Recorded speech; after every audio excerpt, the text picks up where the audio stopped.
ओम कृष्णाय वासुदेवाय हरये परमात्मने प्रणतक्लेशो नमः। गंगातरङ्गरमणीयजटाकलापं गौरी निरन्तरविभूषितवामभागं नारायणप्रियमनङ्गमदापहारं वाराणसीपुरपतिं भज विश्वनाथं। वाराणसीपुरपतिं भज विश्वनाथं। समेषां स्वागतम।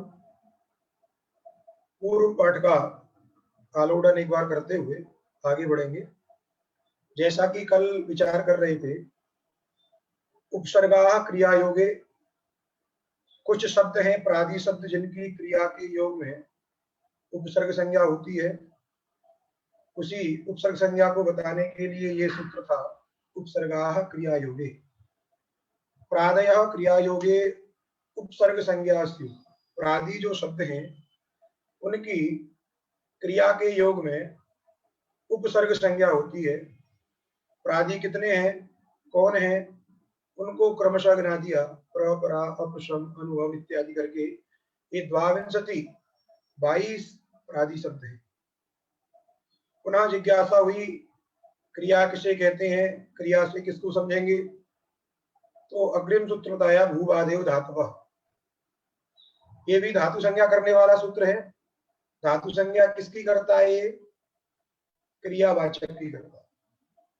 क्रियावाचक कहां से आया? तो सूत्र में हमने समास बताया था, भूश्च वाश्च इति भूवहु, आदिश्च आदिश्च इति एक शेष करने पर आदि, और भूवहु आदि ये सामते भूवादय।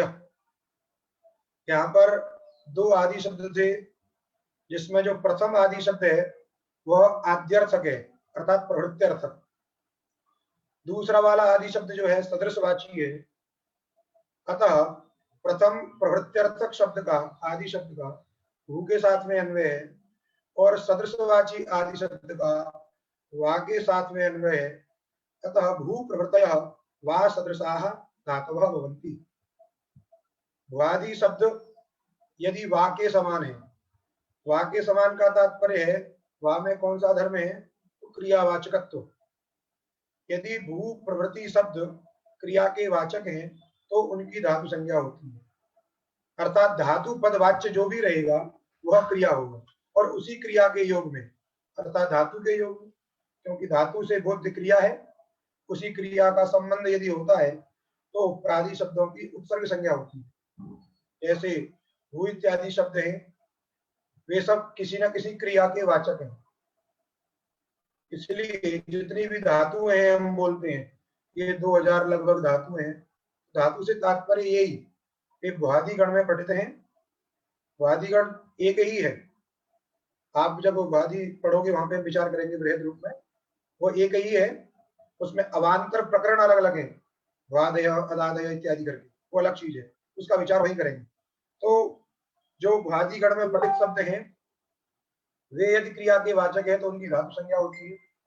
इन दोनों का फल बताया, उपसर्गात ऋति धातु, जिसका के अर्थ किया था अवर्णांत उपसर्गात ऋकारादौ धातु परे वृद्धिरेकादेशस्य।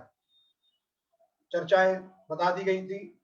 आत उपसर्गात में विशेषण है, विशेषण होने से तदंत का उपस्थापक है, अर्थात तदंत विधि हो गई, इसलिए अर्थ हो जाता है अवर्णांत उपसर्गात। ऋति सप्तम्यंत वर्णबोधक है, और सप्तम्यंत में विशेषण है धातु में, इसलिए वहां पर आदि आएगा, इसलिए अर्थ हो गया ऋकारादौ। उदाहरण था प्रार्चति, प्रधन ऋच्छति। ऋच्छति में ऋच्छ धातु है, गमनक क्रिया का वाचक ये शब्द है, इसलिए इस क्रिया के योग में जो प्र शब्द है उसकी उपसर्ग संज्ञा है, और वह उपसर्ग अवर्णांत है। अतः अवर्णांत उपसर्ग से उत्तर ऋकारादि ऋच्छ धातु के परे रहने पर पूर्व पर के स्थान पर वृद्धि रूप एक आदेश हो गया, तो बन गया प्रार्शति, प्रकर्षेण गच्छति। उसके बाद एंग पर रूपम सूत्र का विचार किया था, जिसका भी अर्थ प्रायः लगभग ऐसा ही है, केवल एंगादौ धातु कहना है और कार्य दूसरा है। अवर्णांत उपसर्ग से एंगादि धातु उत्तर में रहने पर पूर्व पर के स्थान पर पररूप एक आदेश होता है। पर रूप का अर्थ बताया था, पर के समान रूप हो जाता है, अर्थात पूर्व स्थानी भी पर के रूप में जाकर के परिणत हो जाता है, उसी के रूप को ग्रहण कर लेता है। जैसे प्रेजते, प्रधन एजते, यहाँ पर अवर्णांत उपसर्ग प्र, उससे उत्तर एंगादि धातु एज, अतः पूर्व जो स्थानीय है और जो पर स्थानीय, उन दोनों के स्थान पर स्थानीय वाला रूप हो गया, अर्थात अ और ए के स्थान पर ए ही हो गया, चाहे अ और ए के स्थान पर ए कहिए या कहिए कि वो जाके उसमें मिल गया, अर्थात हुआ पर रूप, पर के समान रूप हो गया। दोनों स्थानियों के स्थान पर में स्थित जो वर्ण है ए, वही ए वर्ण हो गया, तो बन गया प्रेजते। वैसे ही उपोषति, उपधन औषधि में भी अवर्णांत उपसर्ग था, उससे उत्तर एंगादि धातु ओष है, उन दोनों के स्थान पर भी पर रूप एक आदेश हो गया, तो बन गया उपोषति। उसके पश्चात अचोन्त्यादि टी सूत्र का विचार किया था, ये भी सूत्र टी संज्ञा विधायक है। इस सूत्र में अचह ये षष्ठ्यंत पद है, जिसका अर्थ है अचाम। अचाम माने अचाम मध्य। ये कैसे आता है, ये अभी कारक जवाब पढ़ेंगे तो समझ में आएगा, लेकिन अचह यहाँ पे लिखा है एक वचन, लेकिन उसका अर्थ है अचाम मध्य। ये निर्धारण षष्ठी, इतना जानिए उस, इसलिए अचाम मध्य यो अंत्य, तो अंत्य कौन होता है, अचों के मध्य में कोई अंत्य होगा, इसलिए अंत्य माने अच। यदि वह अंत्य है आदि में जिसके, अंत्य आदि, अंत्य वर्ण आदि यस्य, जो अंत्य वर्ण है वही है आदि जिस समुदाय का, उस समुदाय की टी संज्ञा होती है। जैसे बताया था सक धन अंधु, यहाँ पर अचों के मध्य में अंत्यच ककार उत्तरवर्ती अकार, वह आदि में किसके है, स्वयं के आदि में, उसके पश्चात कोई वर्ण नहीं है, अतः वह स्वयं के आदि में, इसलिए उसी असमुदाय की टी संज्ञा हो जाती है। और टी संज्ञा का करने का प्रयोजन क्या है, तो वार्तिक बताया, सकंध्वादिषु पर रूपम वाच्यम। सकंध्वादी गण, सकंध्वादी गण में बहुत सारे शब्द हैं, कल भी कोई पूछ रहा था सकंध्वादी गण को कैसे समझेंगे, कौमुदी में ये सकंध्वादी गण नहीं लिखा है, अन्यत्र मिल जाएगा। सिद्धांत कौमुदी में उसके बहुत सारे प्रयोग दिए हैं, उसमें बहुत सारे वार्तिक भी दिए हैं, उत्तुष्टैव समासेवा पुष्पसारगणो इत्यादि करके जो है, स्थूलौतु बिंबौष्ट पतंजलि मार्तंड सकंधु परकंधु इत्यादि, वो सब उसी में है। ऐसे ऐसे शब्द, कुछ शब्द इन्होंने दे दिए यहाँ पर, सकंधु परकंधु इत्यादि। तो सकंधादि गण में पठित शब्दों को, शब्दों की सिद्धि के लिए यथानुगुण जैसे वे शब्द सिद्ध हो जाए ऐसा कार्य करना चाहिए, अर्थात पर रूप कहना चाहिए। वो पर रूप किसको होगा, तो कहा कि तच्चटे, वो जो पर रूप है वह टी को होगा, तो टी को पर रूप यहाँ भी कर देना है, तो सक में जो क में अ है उसकी टी संज्ञा थी, उसका पर रूप हो गया, बन गया सकंधु। वैसे ही करकंधु, कर्क धन अंधु, यहाँ पर कर्क में ककार उत्तरवर्ती अकार, इसकी टी संज्ञा है, उसका भी पर रूप हो गया, तो बन गया करकंधु। यदि यहाँ टी संज्ञा नहीं होती, पर रूप नहीं होता, तो अका सवर्ण दीर्घ से दीर्घ होता, तो कोई भिन्न रूप बनने लगता है, इसलिए इस सूत्र की आवश्यकता है। और इनको इसलिए सकंधवादी गण में माना, सकंधवादी गण में मान करके पर रूप हो गया, तो सकंधु करकंधु बन गया। वैसे ही मनीषा, मनीषा में भी मनस धन ईसा अस भाग की संज्ञा है, क्यों, क्योंकि अचों के मध्य में अंत्यच, मनस में नकारोत्तरवर्ती अकार, और वह है आदि में जिसके, स के आदि में है, ऐसा समुदाय अस। तो आदि तो स के है, लेकिन समुदाय कौन सा है, वो अस। उस अस समुदाय की हो गई टी संज्ञा, और उसी टी संज्ञक समुदाय का पर रूप हो गया, तो अस जो है ई में जाके मिल गया, अर्थात दोनों के स्थान पर एक आदेश हो गया, ई रूप एक आदेश हो गया, बन गया मनीषा। मनीषा माने बुद्धि। इस सकंधवादी गण को बताया, ये आकृति गण है। आकृति गण का तात्पर्य है कुछ ऐसे शब्द और भी आप इसमें समझ लीजिए जिनमें ये कार्य अपेक्षित है, आवश्यक है। जैसे मारतंड, मारतंड में मृतंडात आगत इति मारतंड, मृत अंड से जो आया है, प्राप्त हुआ है, अथवा मृतंड माने ब्रह्मांड, ब्रह्मांड में होने वाले को भी मारतंड, दोनों अर्थ है, कई सारी व्युत्पत्तियां है। तो वहां मृतंड शब्द से अण प्रत्यय करने पर मृत अंड अण, और अण को मान करके वृद्धि मार्त अंड, इस स्थिति में सवर्ण दीर्घ प्राप्त है।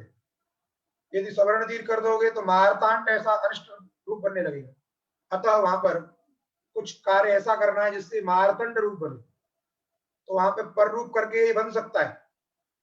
पर रूप करने के लिए एंग पर रूप लग नहीं सकता है, तो कुछ ऐसा चाहिए हमको यहाँ पे पर रूप हो जाए। अतः इसको हमने स्कंदवादी गण में मान लिया, क्योंकि बिना पर रूप किए हुए इस मार्तंड शब्द की सिद्धि नहीं होगी।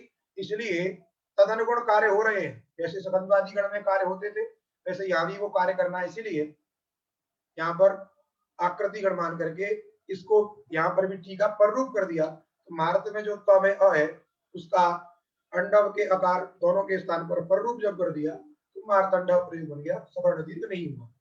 इसीलिए इस प्रकार के रूप और भी पतंजलि शब्द, जैसे पतंजलि शब्द को भी स्कंदवादी गण में माना जाता है ना। पतन अंजलि वैसी स्थिति रहेगी, पतन पतत अंजलि, पतत अंजलि, तो अत भाग है उसका भी पर रूप कर देंगे तो बन जाएगा पतंजलि। वो आपको सिद्धांत कौमुदी मिल जाएगी। इतनी सारी चर्चा करने के बाद में आप नया सूत्र है ओमांगोश्च। ओमांगोश्च सूत्र ये भी पर रूप करने वाला सूत्र है। कहां करता है, किससे परे रहते करता है, इसके लिए इसमें समझना पड़ेगा पहले। ओमांगो, ओमांगो और च दो है। ओमांगो एक शब्द है और एक च शब्द है। ओमांगो में क्या है, ओम च आंग चैति ओमांगौ तयो ओमांगो। ओम शब्द और आंग शब्द, ओम शब्द और आंग शब्द, और इसमें अनुवृत्ति आती है, आद की अनुवृत्ति आती है, पररूप की अनुवृत्ति आती है, एक पूर्व प्रयोग का अधिकार है। इतना सब इसमें आने के पश्चात इसकी वृत्ति बनती है ओमी आंगी चात परे, अर्थात अवर्ण से, आत माने जो आदगुण वाला आता है इसका अर्थ है अवर्ण से, अवर्ण से ओम शब्द उत्तर में हो अथवा आंग शब्द उत्तर में हो। आंग से तात्पर्य आ, आंग से क्या तात्पर्य है, आ। आंग वहां पे आंग शब्द नहीं लिखा जाता है, आ लिखा जाता है, लेकिन वहां पे ज्ञात रहता है कि जो आ शब्द है ये आंग वाला है। वहां पे ग की संज्ञा हो जाती है, उसका लोप हो जाता है, तो वह बचता है लक्ष्य में आ। इसलिए उस आ को आप क्या समझेंगे, आंग शब्द ही समझेंगे। अभी दृष्टांत में आएगा। तो अवर्ण से ओम शब्द उत्तर में हो अथवा आंग शब्द उत्तर में हो तो पूर्व पर के स्थान पर रूप एक आदेश होगा। इसलिए वृत्ति लिखी ओमी आंगी चात्वरे, ओमी परे आंगी च परे, कस्मात तरी अवर्णात, अवर्ण से पूर्व परयो स्थाने पररूप वेग आदेश, पूर्व और पर के स्थान पर पररूप वेग आदेश होता है।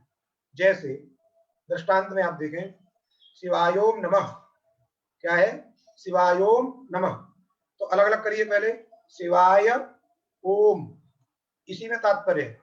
ये तो एक वाक्य रख दिया है, लेकिन जो हमारा सूत्र का कार्य है वो शिवाय और ओम में है। शिवाय में यकारोत्तरवर्ती यकार है, उसके पश्चात ओम है, ओम शब्द मान ओम, शिवाय ओम। अब यहां पर क्या प्राप्त था, कुछ ना कुछ कार्य प्राप्त है, गुण प्राप्त है, वृद्धि प्राप्त है, क्योंकि पहले गुण प्राप्त रहेगा, अवर्ण से अच परे है, उसको रोक करके वृद्धि प्राप्त होगी, अवर्ण से एच परे है, लेकिन उसको भी रोक करके ओमांगोष्ठ प्राप्त होगा। क्या कहेगा, अवर्ण से ओम शब्द परे रहने पर, तो अवर्ण हो गया शिवाय में यकारोत्तरवर्ती अकार, उससे उत्तर हो गया ओम शब्द, इसलिए पूर्व पर, तो पूर्व पर से तात्पर्य पूर्व में अवर्ण और पर से तात्पर्य ओम शब्द का आद्यवयव ओ, पूरे ओम को नहीं करना है, पूरे ओम के स्थान पर नहीं करना है। इसलिए अर्थ हो गया पर का जो आद्यवयव और पूर्व जो वर्ण है अ, इन दोनों के स्थान पर रूप होगा। इसलिए अ और ओ के स्थान पर रूप हो गया तो बन गया शिवायोम, अर्थात अ और ओ के स्थान पर ओ ही हो गया, अ और ओ के स्थान पर क्या हो गया, ओ, इसलिए बन गया शिवायोम, और मां को अनुस्वार कर दीजिए, बन गया शिवायोम नमः। तो यहाँ पर गुण प्राप्त था, गुण को रोक करके वृद्धि प्राप्त थी, उस वृद्धि को रोक करके क्या कर दिया, पर रूप कर दिया, तो प्रयोग बन गया शिवायोम नमः। ये तो हुआ ओम शब्द परे रहते उदाहरण, ओम शब्द परे रहते उदाहरण। दूसरा था अवर्ण से आंग शब्द परे रहने पर रूप में आदेश होता है। उसके लिए उदाहरण है शिवेही, क्या उदाहरण है, शिवेही।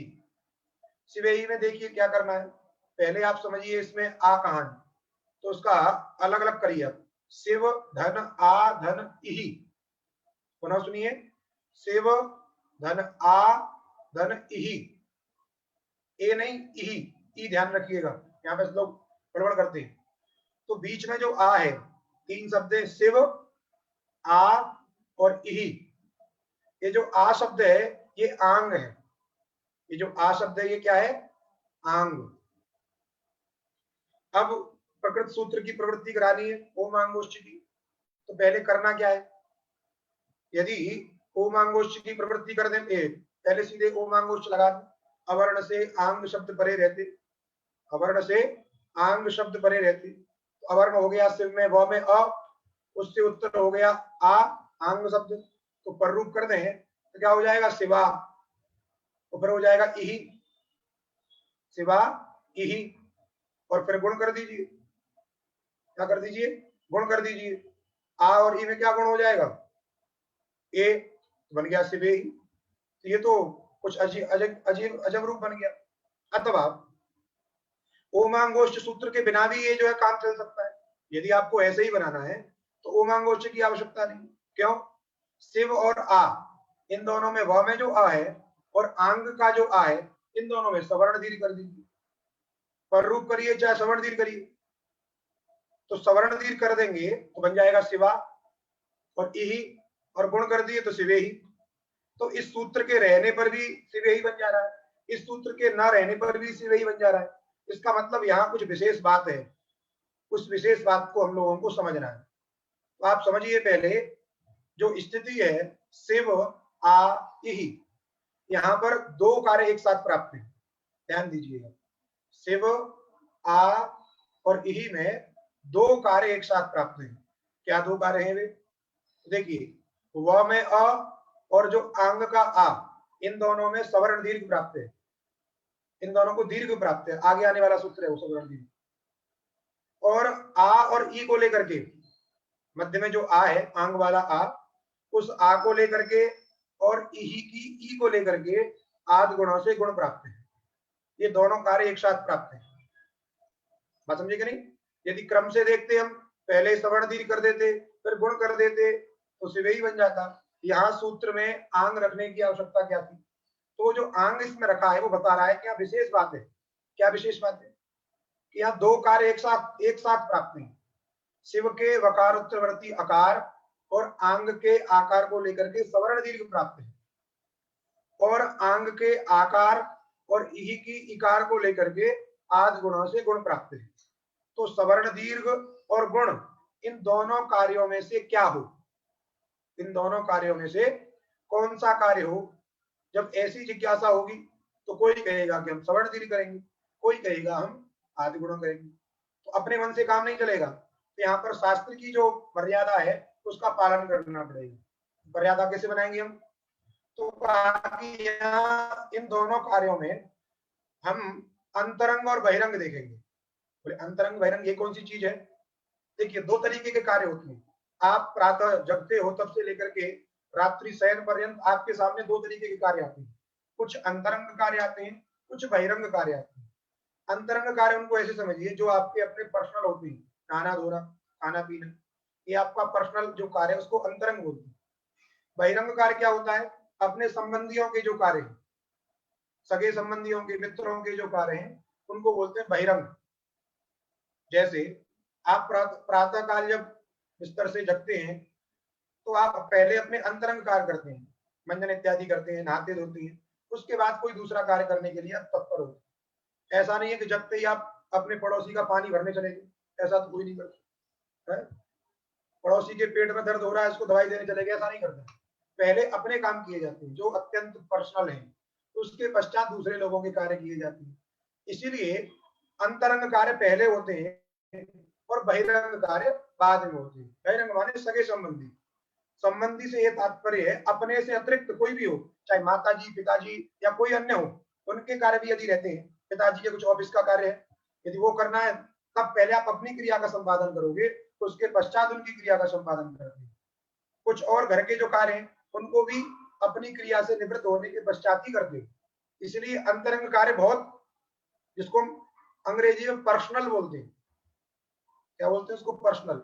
और बहिरंग माने एक्सटर्नल, जो है बाहर संबंधी, जो है अपने सगे संबंधी, कोई भी हो सकते हैं, वो आपसे अतिरिक्त जो भी है वो सब संबंधी के इसमें आए।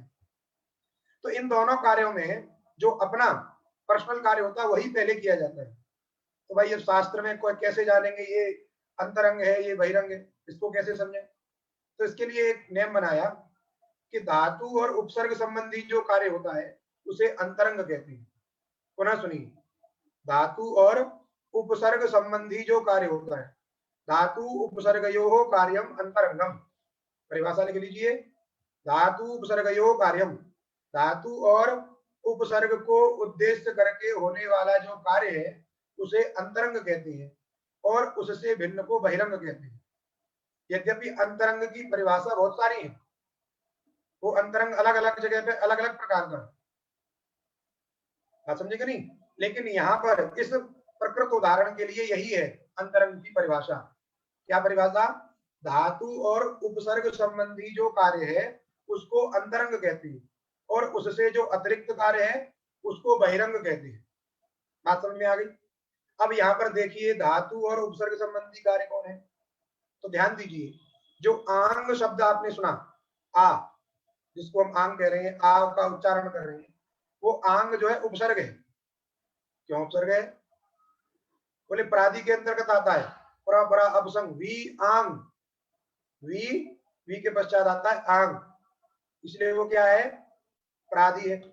उपसर्ग कैसे है? तो बोले क्रिया के संविभ्यार में, इही, इही प्रयोग है एण धातु का, इही लोट लगा मध्यम पुरुष एक वचन, इही। बात समझे कि नहीं? तो क्रिया का योग है, तो इसलिए उस प्रादि की क्या हो गई? उपसर्ग संज्ञा, इसलिए आ जो है उपसर्ग है और ई क्रिया है, बता ही दिया, धातु है। इसलिए धातु और उपसर्ग अर्थात आ उपसर्ग और ई जो धातु है, इन दोनों को मान करके होने वाला जो कार्य है वह कार्य क्या हुआ? अंतरंग। क्या कार्य हुआ? वो अंतरंग। उससे अतिरिक्त कार्य कौन है? उससे अतिरिक्त कार्य था अ, वह में जो अ है और उसको लेकर के और आंग के आकार को लेकर के होने वाला जो सवर्ण दीर्घ कार्य है वह है बहिरंग। बात समझ में आ गई? क्यों? क्योंकि आ उपसर्ग तो है लेकिन शिव जो है क्रिया नहीं है। यदि शिव क्रिया होती तब तो ये भी अंतरंग हो जाता, लेकिन वो क्रिया नहीं। इसलिए धातु और उपसर्ग संबंधी, धातु हो गई ई, धातु है वहां पर, और उपसर्ग हो गया आ, इन दोनों को अर्थात आ और ई के बीच में होने वाला जो कार्य है उसको बोलेंगे अंतरंग। तो निश्चित हो गया गुण रूप जो कार्य है वह अंतरंग है और अ और आ इन दोनों में होने वाला जो दीर्घ रूप कार्य है वह बहिरंग है। और अंतरंग की कर्तव्यता में बहिरंग असिद्ध होते, असिद्धम अंतरंगम बहिरंग, असिद्धम बहिरंगम अंतरंगे। अंतरंग कार्य की कर्तव्यता में बहिरंग कार्य असिद्ध होते, अर्थात अंतरंग बलवान है, पहले अंतरंग होगा, तो पहले अंतरंग गुण हो गया, तो आ और ई में गुण हो गया तो ए, तो क्या बन गया? शिव ए ही। क्या बन गया? शिव ए ही। वही लिखा है आपकी वृत्ति में, देखिए शिव ए ही इति स्थिति। अग्रिम सूत्र लगाना है, अग्रिम सूत्र की स्थिति तभी बनेगी जब शिव ए ही बन जाए। अब आप कहोगे जब शिव ए ही बन गया, अब यहाँ पर ओम आंगोश का क्या लेना देना है? यहाँ तो आंग शब्द ही खत्म हो गया, दिख ही नहीं रहा है। आ और ई के स्थान पर क्या हो गया? ए हो गया। अब यहाँ पर आंग शब्द दिखाई नहीं दे रहा है, तो ओम आंगोश क्या करेगा? तब उस ए में भी आंग को दिखाने के लिए कभी कभी क्या होता है, कुछ चीजें बदल जाती हैं लेकिन उसमें दिखाना पड़ता है, इसको ये समझिए आप, आपके चक्षु खोलने पड़ते हैं। जैसे महाभारत के युद्ध में जो अर्जुन है वो कुछ संसार में लिप्त हो रहा है, संसार को देख रहा है। उस समय भगवान कृष्ण ने उपदेश दिया कि ये संसार अनित्य है, तुम ना किसी को मार रहे हो, ना कोई मरने वाला है, ना तुम मारने वाले हो। उसके जो चर्म चक्षु हैं उन चर्म चक्षुओं को छोड़ करके उसको दिव्य दृष्टि दी, तो उसको क्या दिख रहा है? कुछ दिख ही नहीं रहा है, मैं कुछ नहीं कर रहा हूं, सब ब्रह्ममय दिखाई दे रहा है। तो वैसे ही यहां पर भी दिव्य दृष्टि की आवश्यकता है। उस ए में ऐसी दिव्य दृष्टि करनी है कि आपको आ दिखाई देने लगे। यद्यपि दिखाई दे रहा है ए, लेकिन आपको दिखाई देगा जब दिव्य दृष्टि आपको मिल जाएगी तो उस ए में आ दिखाई देने लगेगा। कैसे दिखाई देने लगेगा? तो उस दिव्य दृष्टि को देने वाले भगवान कृष्ण जो सूत्र स्वरूप में है अंतादिवच्च, वो आगे कहा अंतादिवच्च, ठीक है कि नहीं? अंतादिवच्च ये अतिदेश सूत्र है। क्या सूत्र है? अतिदेश। अभी कुछ सूत्र आपने विधि सूत्र देखे, संज्ञा सूत्र देखे, परिभाषा सूत्र देखे, है कि नहीं? उसमें से एक आ गया अतिदेश सूत्र। अतिदेश सूत्र क्या होते हैं? कुछ आरोप करते हैं। क्या करते हैं? आरोप। आरोप माने जो जैसा नहीं है उसको वैसा समझवाते हैं। अतस्मिस् तद्बुद्धि, जो जैसा नहीं है उसको वैसा समझिए। जैसे कभी कभी आपको भ्रम हो जाता है, रात्रि में रोड से निकल रहे हो या घर के कहीं बरामदे में ही निकले हो, रस्सी पड़ी हो और रस्सी पे अचानक से पैर पड़ जाए तो आपको डर लग जाए, अरे ये सांप कहां से आ गया, तो आप एकदम दौड़ जाते हो वहां से, ये सांप आ गया। तो क्या हो गया वहां पे वास्तविक में सांप था ही नहीं, लेकिन क्या हो गया? आपको बुद्धि हो गई उसमें। अतद में तद बुद्धि, जो सांप नहीं है उसमें सांप की बुद्धि हो गई, अर्थात रज्जू में, रस्सी में सांप की बुद्धि हो गई। तो जो अतद में तद बुद्धि कराए उसी को कहते हैं आरोप। जो जैसा नहीं है वैसा समझ लिया, सांप नहीं था लेकिन सांप समझ लिया। वैसे ही ए जो है आ नहीं है, ए जो है आ नहीं है, लेकिन ये सूत्र क्या करेगा? उसमें आ बुद्धि करा देगा। ए में भी क्या बुद्धि कराएगा? आ बुद्धि। इसीलिए इसको बोलते हैं आरोप। क्या बोलते हैं? आरोप। आप देखो केस वगैरह जो होते हैं, आरोप, आरोप ही हो गया ये।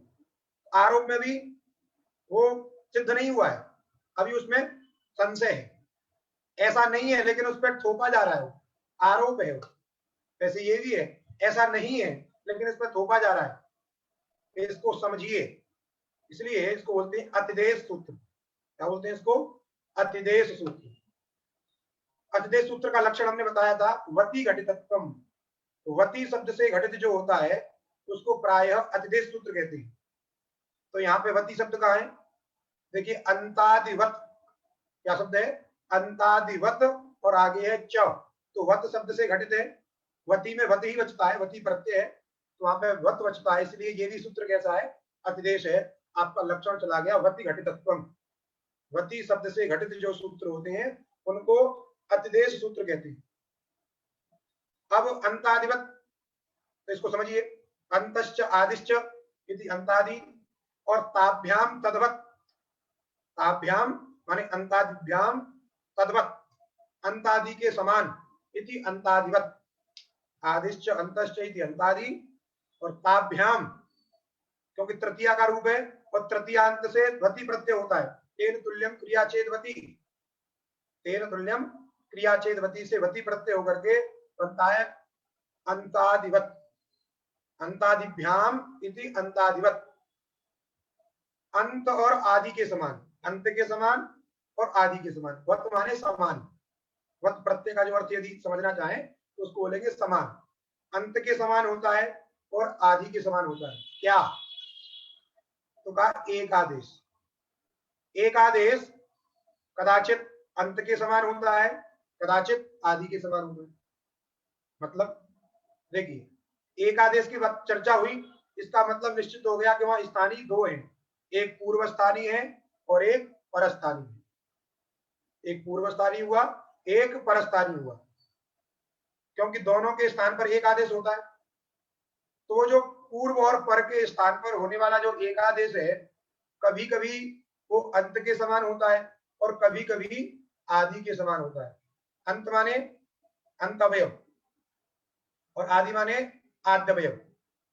देखिए, जो पूर्व और पर स्थानीय होते हैं उसमें दो समुदाय भी होते हैं, एक पूर्व का समुदाय होता है, एक पर का समुदाय होता है। पूर्व स्थानीय जो होता है उस समुदाय का अंतावयव होता है। पूर्व जो स्थानीय होता है वह पूर्व वाले समुदाय का अंतावयव होता है, और जो पर स्थानीय होता है वह उत्तर वाले समुदाय का आद्यवयव होता है। ध्यान दीजिए, जैसे अभी आपने जहां भी एक आदेश पढ़ा, प्रार्षति इत्यादि भी पढ़ा, प्र समुदाय था, उस प्र समुदाय का अंतावयव कौन था? पूर्व स्थानी अ। और पर जो अब समुदाय था रिच्छति, उसका आद्यवयव ही आपका था परस्थानी। ध्यान दीजिएगा, पूर्व समुदाय का जो अंतावयव होता है उसको पूर्व स्थानी के शब्द से कहा गया है, समझना है हमको यहाँ। और जो पर उत्तर में जो समुदाय है, उस उत्तर समुदाय का जो आद्यवयव है वह पर स्थानी शब्द से विवक्षित है। अब ध्यान दीजिएगा, वृत्ति में जो लिखा है, यह अयम एकादेश, जो यह एकादेश होता है, जो भी एकादेश होता है वो क्या होता है? सह एकादेश पूर्वस्य, पूर्वस्य माने पूर्व समुदायस्य, पूर्व समुदायस्य अंतवत, पूर्व समुदाय के अंत के समान होता है। एकादेश पूर्व समुदाय के अंत के समान होता है। अथवा जो एकादेश होता है वह पर समुदाय के आदि के समान होता है। पर समुदाय उसका जो आदि माने आद्यवयव उसके समान होता है।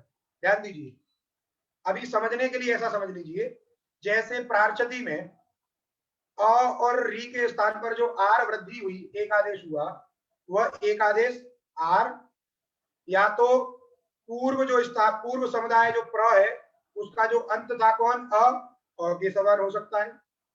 अथवा परस्थानी पर समुदाय जो रिच्छति था उसका आद्यवयव जो री है उस री के समान हो सकता है। पूर्व समुदाय के अंत के समान और पर समुदाय के आदि के समान।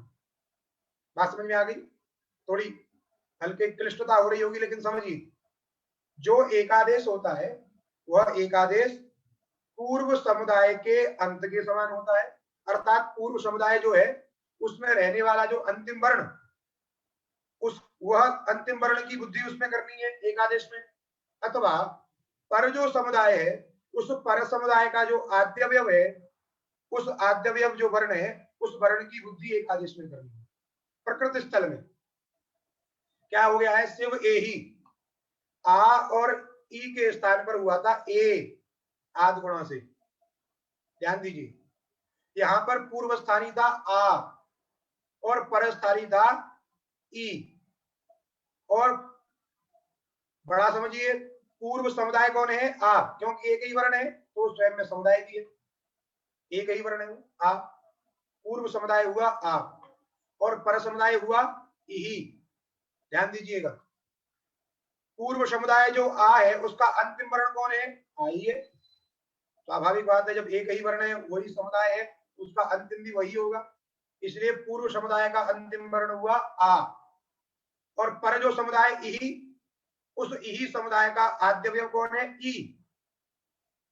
अब देखिए करना क्या है हमको, एक आदेश किया था हमने ए, एक आदेश क्या किया है? ए। ये जो ए है ये क्या होगा? पूर्व के अंत के समान, अर्थात पूर्व जो समुदाय है, पूर्व जो समुदाय है उस समुदाय के अंतिम वर्ण के समान है। पूर्व समुदाय कौन था? पूर्वस्थानी, पूर्वस्थानी घटित जो समुदाय आ, उस आ के अंतिम के समान। तो उस आ का अंतिम कौन है? आ ही है, उसी के समान है, अर्थात आ के समान है। अर्थात जो ए है ये किसके समान है? आ के समान।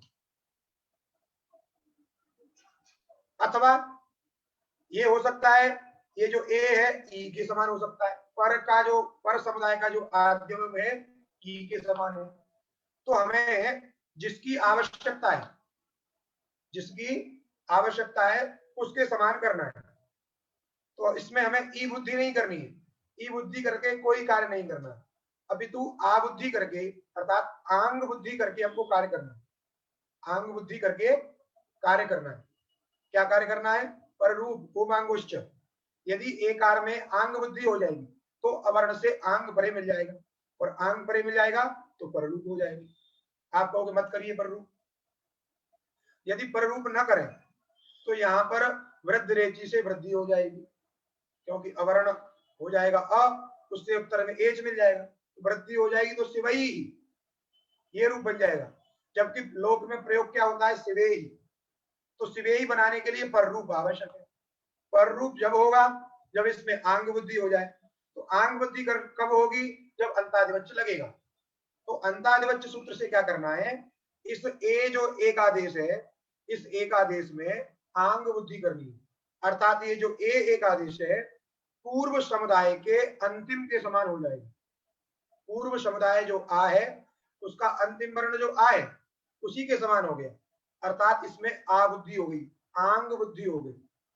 जब आंग बुद्धि हो गई तो इस ए को क्या समझेंगे हम, आ। जैसे कभी कभी क्या होता है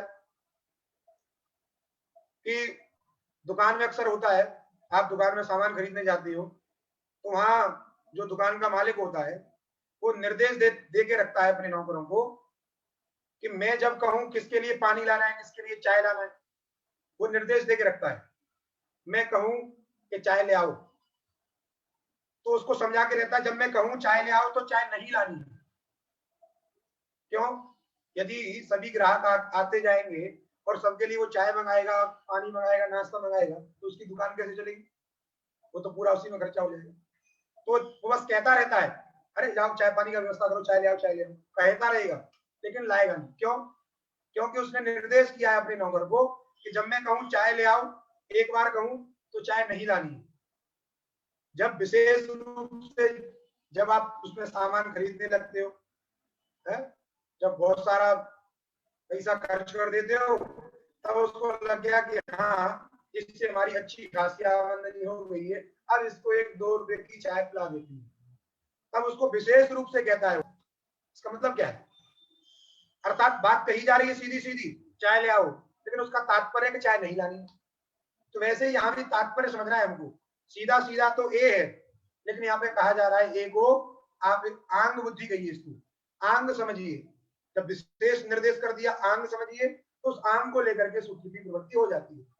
बात समझे? यही कहा पूर्व समुदाय के अंत के समान होता है। पूर्व स्थानीय घटित जो समुदाय है उसके अंतिम के समान होता है।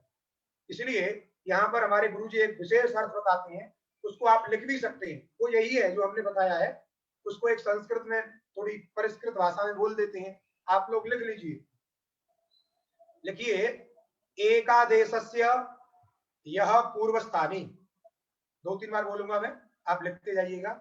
एकादेशस्य यह पूर्वस्थानी यश्च परस्थानी, एकादेशस्य यह पूर्वस्थानी कॉमा लगा के यश्च परस्थानी, दोनों के साथ, दोनों का अर्थ एक साथ लिख रहे हैं इसलिए एकादेशस्य यह पूर्वस्थानी यश्च परस्थानी तद घटितः यह समुदायः, तद घटितः यह समुदायः, एकादेशस्य यह पूर्वस्थानी यश्च परस्थानी तद घटितः यह समुदायः तद वृत्ति ये धर्मा स्थानी यश्च परस्थानी तद घटितः यह समुदायः तद वृत्ति ये धर्मा तद घटितः यह समुदायः तद वृत्ति ये धर्मा ते कृतैकादेशे, ते कृतैकादेशे अतिदिश्यन्ते। पुनः एक बार बोल रहा हूं, आप लोग उसको मिला लीजिए। एकादेशस्य यह पूर्वस्थानी यश्च परस्थानी तद घटितः यह समुदायः तद वृत्ति ये धर्मा ते कृतैकादेशे अतिदिश्यन्ते। ये अर्थ हो गया। इसको घटा भी लीजिए, कहीं पर पूर्वस्थानी लेना है, कहीं पर परस्थानी लेना है, दोनों को अलग अलग समझना है, दोनों एक साथ नहीं होते हैं। अर्थात पूर्वांतवद भाव और परादिपद भाव ये एक साथ नहीं होती है, उसी को बोलते पूर्व के समान और पर के समान, एक जैसा नहीं होता है। अर्थात जैसे आपसे कहा जाए हंस भी लो और गाल भी फुला लो, दोनों बातें एक साथ संभव नहीं है। हंसो भी आप और गाल भी फुलाओ, कैसे नहीं हो सकते, एक ही काम होगा, या तो हंस सकते हो या गाल फुला सकते हो। तो ऐसे ही यहाँ पे दोनों काम एक साथ नहीं होंगे। अर्थात एक साथ न पूर्वांतवद भाव होगा न परादिपद होगा, एक एक करके होगा, या तो पूर्व के अंत के समान होगा या पर के आदि के समान होगा। हटाइए, एकादेशस्य यह पूर्वस्थानी, एकादेश क्या है यहाँ पर ए, गुण रूप एक आदेश आ और ई के स्थान पर हुआ था। एक आदेश का पूर्व स्थानी, एक आदेश का पूर्व स्थानी कौन था? आ। उस आ से घटित समुदाय, एक आदेश से यह पूर्व स्थानी आ तद घटित समुदाय, या परस्थानी नहीं लेना है इसलिए उसी को घटा देंगे। एक आदेश से यह पूर्व स्थानी आ तद घटित समुदाय आई है, तद घटित समुदाय क्या है? आई है। तदवृत्ति धर्म क्या है? आंग शब्दत्व। क्या धर्म है उसमें? आंग शब्दत्व। वो आंग शब्दत्व धर्म किसमें आ जाएगा? एक आदेश में, ए में आ जाएगा, अर्थात ए में भी आंग शब्दत्व व्यवहार होगा। एक आदेश से पूर्व स्थानी आ तद घटित समुदाय आई है, तदवृत्ति धर्म आंग शब्दत्व, वह आंग शब्दत्व एक आदेश में अधिदेश कर दिया, माने ए में आरोप कर दिया, इसलिए ए को क्या कहेंगे हम? आंग। उस आंग को लेकर के वो मांगोष्ठ लग जाएगा। अब कहेगा वो मांगोष्ठ अवर्ण से आंग परे रहने पर, अवर्ण हो गया शिव में व में अ, उससे उत्तर आंग हो गया ए स्वरूप आ, ए स्वरूप आ, उसको हो गया पररूप, पररूप हो गया तो अ और ए के स्थान पर ए बन गया शिवेय। क्या प्रयोग बन गया? शिवेय। यही है यहाँ पर शिवेय। 2 नंबर टिप्पणी में लिख दिया है और 1 नंबर टिप्पणी में अंतादिवच सूत्र का अर्थ भी लिखा है। एकादेशे स्थानिद्वयम् पूर्वः परश्च। एक आदेश में 2 स्थानीय होते हैं, पूर्व स्थानीय और परस्थानीय। तथा च अविकृत रूपे, अविकृत रूपे पूर्व स्थानीय सती, विकार नहीं हुआ है ऐसा जो स्थानीय पूर्व स्थानीय अर्थात आ, विकार क्या हुआ था इन दोनों के स्थान पर? ए। विकार माने कोई दूसरा आदेश, और अविकृत माने उसके स्थान पर कुछ ना हुआ हुआ, इसलिए अविकृत रूपे पूर्व स्थानिनी सती तत्सहिते समुदाय, तत्सहित जो समुदाय है उस समुदाय में रहने वाला धर्म, तो अविकृत रूप पूर्व स्थानीय कौन था? आ। उससे सहित जो समुदाय कौन था? आई था। उसमें रहने वाला धर्म कौन था? आंग शब्दत्व। वह आंग शब्दत्व एकादेश विशिष्ट में क्या होता है? आरोपित हो जाता है। बात समझे कि नहीं? उसी को बोलते हैं पूर्वांतवद भाव, पूर्व अंत के समान, पूर्व पूर्व के अंत के समान, पूर्वस्य अंतवद भाव, पूर्व माने पूर्व समुदाय, उसके अंत के समान, उसी को बोलते हैं पूर्वांतवद भाव। और जब परस्य आदिवत होता है, पर के आदि के समान, अर्थात पर जो समुदाय है उसके आदि के समान होगा, उसको बोलते हैं परादिवत भाव। इसका उदाहरण आपको मिलेगा द्वादि इत्यादि पदादि में जाके, और बीच में भी आ सकता है, मुझे स्मरण नहीं आ रहा है। बात समझ गए? यही इसका अर्थ है जो हमने बताया, यहां भी लिखा है, हमने लिखवा भी दिया और समझा भी दिया, तो आपका प्रयोग बन गया शिवेय। पुनः आगे चलते हैं हम। अकः सवर्णे दीर्घः, अकः सवर्णे दीर्घ में अकः पंचम्यंत है, सवर्णे सप्तम्यंत है और दीर्घ प्रथमांत है, इसलिए पंचम्यंत है तो अर्थ हो गया अक से, अक से, और इको यणची से अच की अनुवृत्ति है, और एक पूर्व प्रयोग का अधिकार है। इन सबको मिलाकर के अर्थ किया अक से सवर्णे अची। क्यों? अची भी सप्तम्यंत है और सवर्णे भी सप्तम्यंत है। अची विशेष से है, सवर्णे विशेषण है। सवर्ण रूप, सवर्णे माने सवर्ण रूप जो अच, सवर्ण समझते ही है, तुल्यास्य प्रयत्नम सवर्णम, तुल्यास्य प्रयत्नम सवर्णम। तो अक से, अक माने अकारादि कांत समुदाय तत्त घटक वर्ण बोध्य, वर्ण बोध्य कोई यदि वर्ण है, बोध्य कोई वर्ण है, उससे उत्तर में यदि सवर्ण अच पर में रहेगा तो पूर्व पर के स्थान पर सवर्ण दीर्घ हो जाएगा, अर्थात दीर्घ रूप एक आदेश।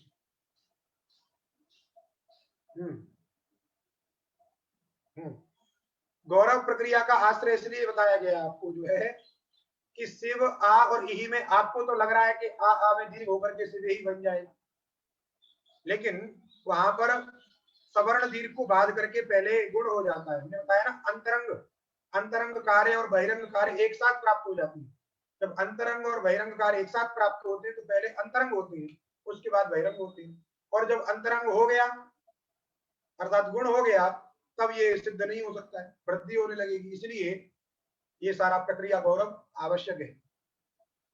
तो अर्थ समझिए, अक से सवर्णी अच परे रहने पर, अक में कौन कौन से वर्ण आ गए? अ, ई, उ, री, लरी।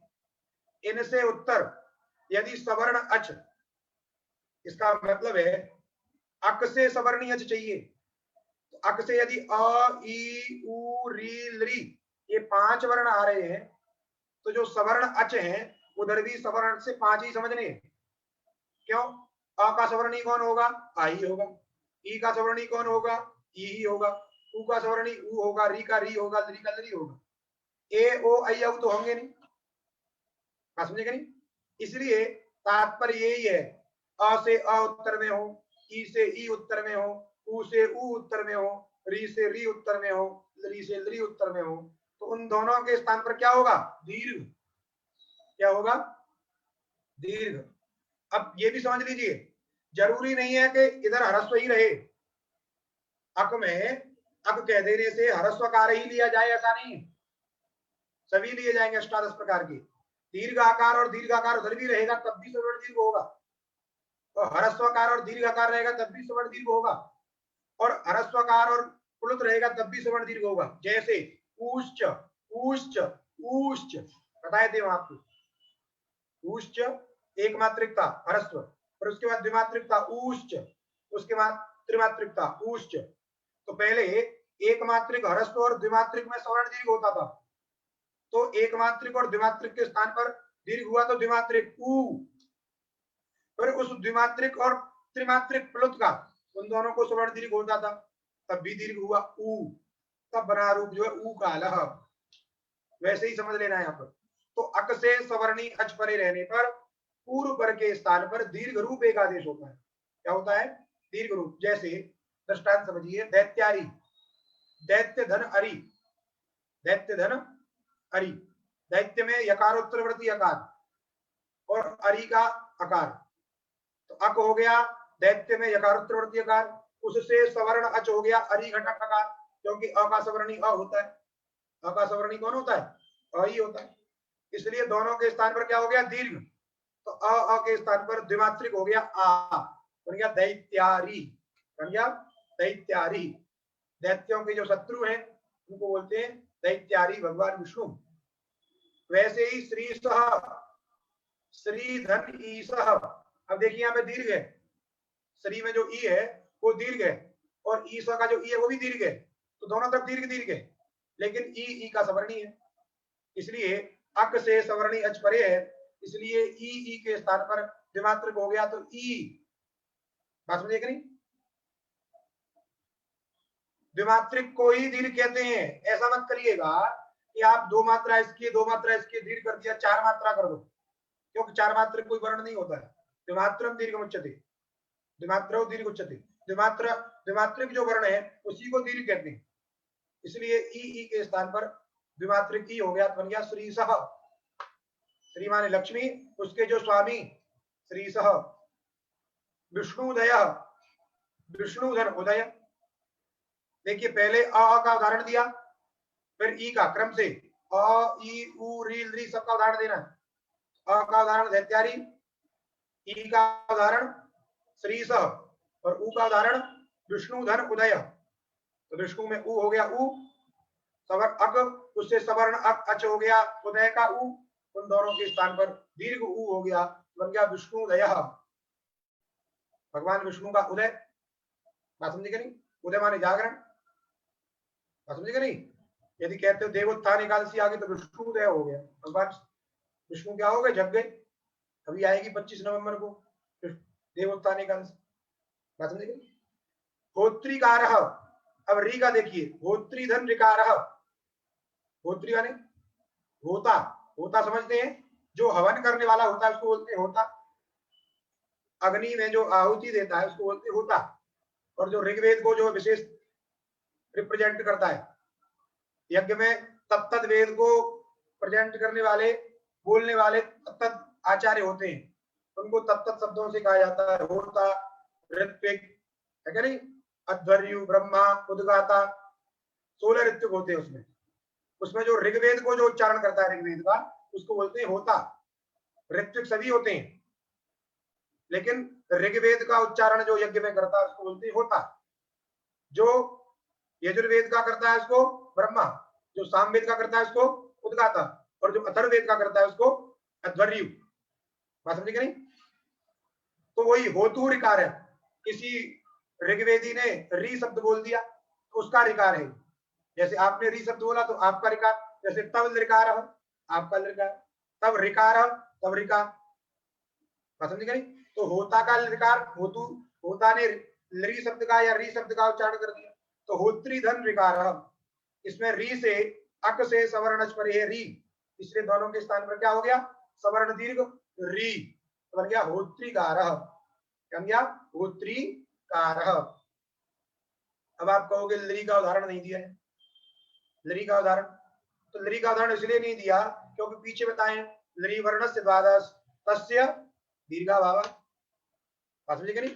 उसमें दीर्घ नहीं होता है, उसमें दीर्घ होता ही नहीं। बोले यदि स्थिति हो जाए, कुछ हो जाए, लरी आ जाए, इधर भी लरी आ जाए, तो क्या करोगे? तो बोले वहां पर लरी लरी जब रहेंगे दोनों तरफ हरस्व हरस्व, तो उसके स्थान पर ये दीर्घ करोगे तो री दीर्घ करोगे। क्या करोगे? री दीर्घ करना है, ठीक है?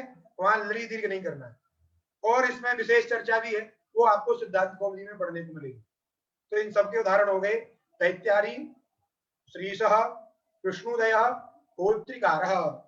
इसके बाद में सूत्र है एंग पदांतादति। क्या सूत्र है? एंग पदांतादति। एंग पंचम्यंत है, पदांताद भी पंचम्यंत है, और अति जो है सप्तम्यंत है। अति, ध्यान दीजिए, अत और उसके सप्तमी का रूप है अति। तो अत माने हरस्वकार, तपर करण है, तपरस्तत्काल से। अब कोई ये मत कहिएगा कि ये तो विभक्ति का, विभक्ति ई है, अत के बाद में विभक्ति है। जैसे आप कहोगे आत में आप कह रहे थे विभक्ति का तकार है, यहां नहीं कह रहे हो विभक्ति का तकार, क्योंकि अ शब्द के पंचमी में आत बनता है, गस को अत होता है वहां पर, इसलिए वो जो त है विभक्ति का था। लेकिन यहाँ पे सप्तमी विभक्ति में त नहीं आता है, ई है, अत शब्द है, इसलिए हरस्वकार। क्या समझना है? हरस्वकार। तो पदांत एंग से, पदांताद एंग, पदांत में यदि एंग हो, पदांत में यदि क्या हो, पद समझते हैं आप, सुप्तिगंतम पदम, उसको पद कहते हैं।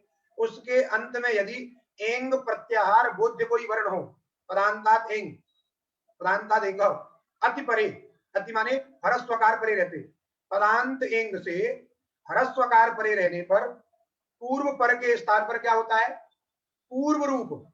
इससे पहले आप पढ़े थे पर रूप, पर रूप माने दोनों के स्थान पर बाद वाले वर्ण के, उत्तर वाले वर्ण के समान वर्ण हो जाता था। अब यहाँ पे है पूर्व रूप, अर्थात पूर्व स्थानीय के समान वर्ण होगा। उन दोनों स्थानियों के स्थान पर क्या होगा? पूर्व स्थानीय के समान कोई वर्ण हो जाएगा। दृष्टांत में हम लोग समझेंगे। जैसे हरे अब, स्थिति क्या है? हरे अब, हरे कहां का रूप है? हरि शब्द के संबोधन का रूप है। हे हरे, हे भगवान हरि रक्षा करिए, तो सप्तमी संबोधन एक वचन, हे हरे। अब माने रक्ष, तो हरे जो है पद है, सुप्तिगंतम पदम, उसका अंतिम वर्ण कौन है? ए, इसलिए ए जो एंग है वो क्या है? पदांत है, इसलिए पदांत एंग हो गया ए, उससे उत्तर अत हो गया, अब का अकार क्या हो गया? अब घटक अकार हरस्वकार है, इसलिए पदांत एंग से हरस्वकार उत्तर में रहने पर पूर्व पर के स्थान पर पूर्व रूप एक आदेश, अर्थात ए और अ, इन दोनों के स्थान पर क्या हो जाएगा? ए, पूर्व स्थानी जो ए है, पर स्थानी जो अ है, इन दोनों के स्थान पर क्या हो जाएगा? पूर्व के समान, अर्थात पूर्व में जो ए है वही ए हो जाएगा, तो दोनों के स्थान पर हो गया ए, तो बन गया हरेव। क्या बन गया? हरेव। अब आप एक चिन्ह देख रहे होंगे, एस एस तरीके का लगा हुआ है, उसको खंडाकार कुछ लोग बोलते हैं। क्या है वो? खंडाकार। खंडाकार का मतलब क्या है? वो एक लिखने की लिपि है, आपको स्मरण दिलाने के लिए कि यहाँ पर अ का पूर्व रूप हुआ है, अर्थात यहाँ पे अ था, अ का स्मरण दिलाने के लिए। हर जगह कहीं जब सवर्ण दीर्घ कर देते हैं तो वहां भी कुछ लोग लिख देते हैं, जैसे दैत्यारी में कोई लिख दे दैत्या, उसके बाद में एक ये एस बना दे दैत्यारी, तो उसका मतलब कुछ नहीं है, वो केवल आपको स्मरण दिलाने के लिए झटिति आपके दिमाग में आ जाए कि यहाँ अ था। कभी कभी ऐसे ऐसे शब्द आ जाते हैं पता ही नहीं लगता यहाँ पे क्या संधि है, बहुत कठिन आ जाता है, इसलिए सरलता की दृष्टि से वो चिन्ह लिख दिया जाता है, आपको समझ में आ जाए यहाँ पे अ है, इसलिए वो अ लगा दिया है। कुछ लोग उसको वही चंपक पुष्पक न्याय कहते हैं, लेकिन वो कोई न्याय है नहीं। बात समझ गए? इसलिए वो एक चिन्ह विशेष इसलिए लगा दिया है आपके समझने के लिए, बन गया हरेव। वैसे ही विष्णोव, विष्णोधन अब, विष्णोधन अब, विष्णु में पदांत एंग हो गया ओ, क्योंकि विष्णु पद है, सबोधन है, पद है, उसका अंतिम वर्ण हो गया ओ, क्योंकि एंग माने ए ओ। उससे उत्तर में अत माने ह्रस्व का, अब का अ, उसको हो गया पूर्व रूप, तो क्या बन गया विष्णु, दो रूप बन गए हरेव विष्णु। वैसे ही आगे देखिए सर्वत्र विभाषा गो, सर्वत्र विभाषा गो, सर्वत्र शब्द का क्या अर्थ है? देखिए दो तरीके के शब्द हैं, वैदिक शब्द और लौकिक शब्द। वेद में प्रयुक्त होने वाले शब्दों को वैदिक शब्द कहते हैं और लोक में प्रयुक्त होने वाले शब्दों को लौकिक शब्द कहते हैं। कुछ ऐसे शब्द हैं जो केवल वेद में प्रयुक्त होते हैं और कुछ ऐसे शब्द हैं जो लोक में प्रयुक्त होती हैं और कुछ ऐसे शब्द हैं जो लोक और वेद में दोनों में प्रयुक्त होते हैं। सब तरीके के शब्द हैं, बात समझिए कि नहीं? इसलिए सर्वत्र का तात्पर्य लोक और वेद, इसका मतलब यही दो ही चीज निकली, लौकिक शब्द आए वैदिक शब्द, बात समझिए कि नहीं? दो तरीके के शब्द हो गए लौकिक अथवा वैदिक। तो सर्वत्र शब्द का अर्थ है लोके वेदे, सर्वत्र शब्द का क्या अर्थ हो गया? लोके और वेदे, लोक में अर्थात लौकिक शब्दों, लौकिक संस्कृत में, और वैदिक माने वैदिक शब्दों में, वैदिक संस्कृत में। क्या होता है भाई? कह रहे हैं एंग, पूर्व सूत्र से एंग की निवृत्ति कर लेनी है, उस एंग को गो का विशेषण कर देना है, विशेषणत्वात् तदंत विधि हो गई है, इसलिए अर्थ हो गया एंगन्तस्य गो, लोके वेदे च एंगन्तस्य गो शब्दस्य, क्योंकि गो शब्द पढ़ा है इसमें, गो और उस गो में एंग विशेषण है, समझे कि नहीं? लोके वेदे, लोक में और वेद में एंगंत जो गो शब्द है, एंग प्रत्याहार बोध्य वर्ण अंत में है जिसके ऐसा जो गो शब्द, तो आप कहोगे कि गो शब्द के अंत में तो ओ सुनाई देता है, वो तो एंग रहेगा ही, तो एंग विशेषण क्यों देते हो? तो ये तो वही बात हो गई गरम आग, गरम अग्नि, तो उसका प्रयोजन बताएंगे। जैसे पीछे आया था एची, एजादी एण धातु और एजादी एन धातु में आया था, वही यहाँ भी है एंगंत गो शब्द।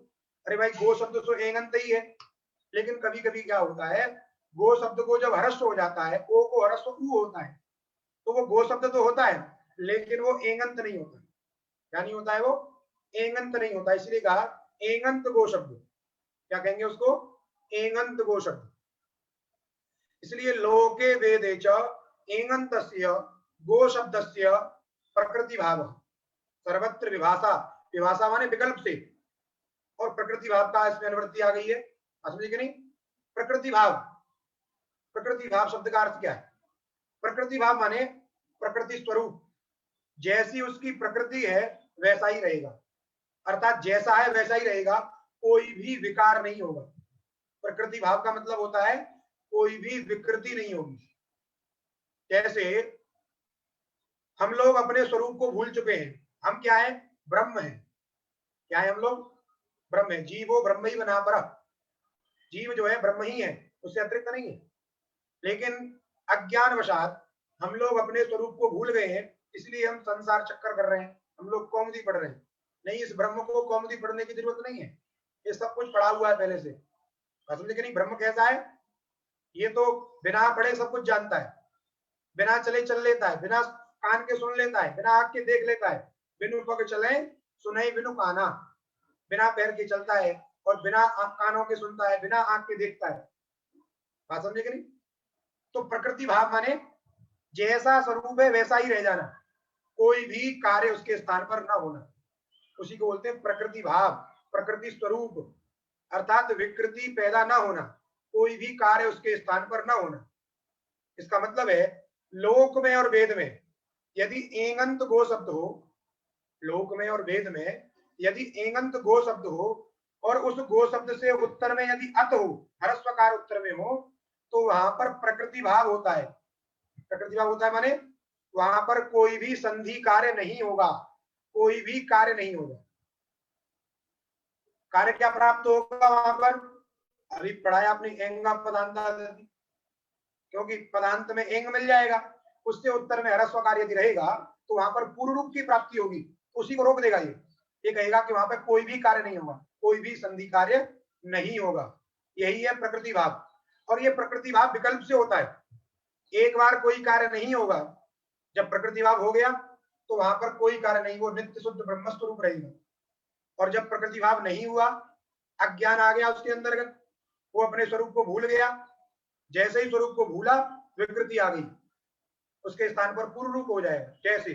समझिए, ठीक।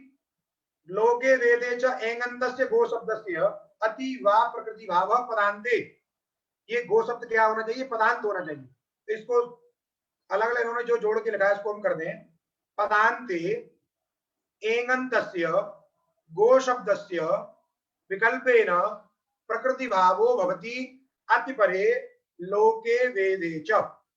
ऐसे भी अर्थ इसको बोल सकते हैं। पदांत में स्थित जो एंगंत गो शब्द, पदांत में स्थित एंगंत जो गो शब्द, उससे उत्तर में ह्रस्व आकार रहने पर क्या होगा? विकल्प से प्रकृति भाव होगा लोक में और वेद में। जैसे स्थिति है गोधन अग्रम, क्या स्थिति है?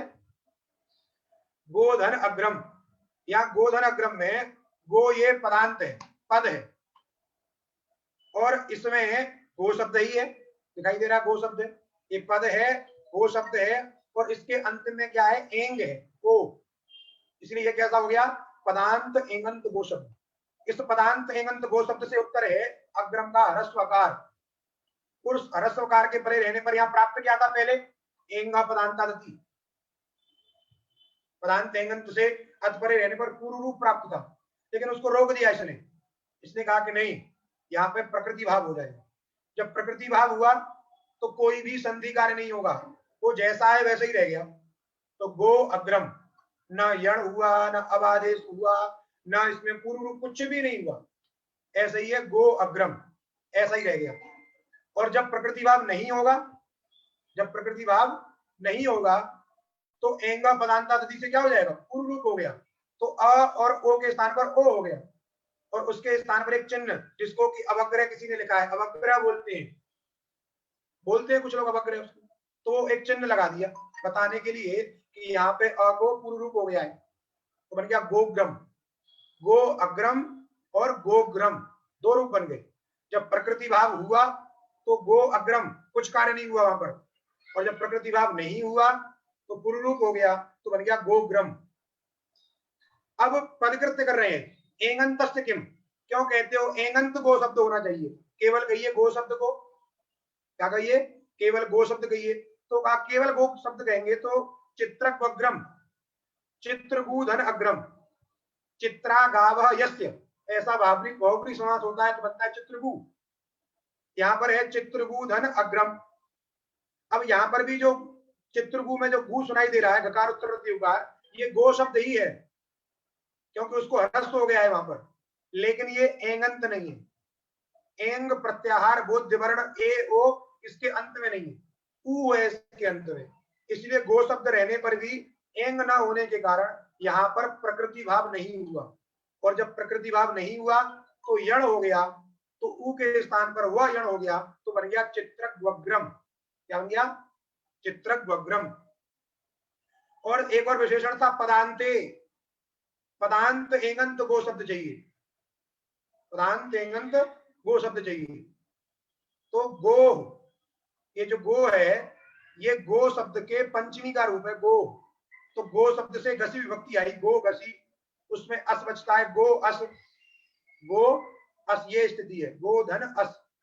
अब यहाँ पर जो गो शब्द है एंगंत है, गो शब्द है, लेकिन पदांत नहीं है। क्यों? पद संज्ञा कब होती है?